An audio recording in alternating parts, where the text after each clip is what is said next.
Listen to these two atheists grapple with what happens when you achieve peak independence. I was such a staunch atheist, and I read all those books at 18 years old, and I was debating dog walkers on the street. But I now find myself in a position where I'm almost back to being curious again, because it feels like independence wasn't the answer. I've got one particular friend who's 35, living in Dubai. He's single, no kids. He can't get out of bed anymore. He feels stuck. And then about 6 months after, out of the blue, it turns out, without telling any of us, flown to America, he's been baptized, he's a Christian. Suddenly his life has purpose and meaning again. He's a completely different person.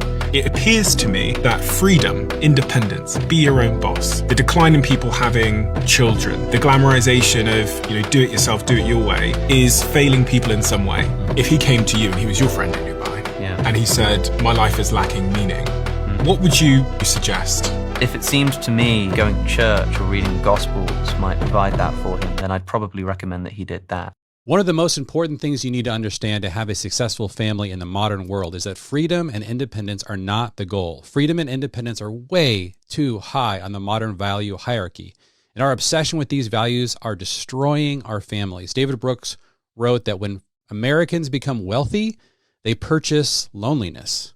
What is more important than freedom and independence? Relationships. Family, love. So stop sacrificing family on the altar of independence. You may end up dying alone.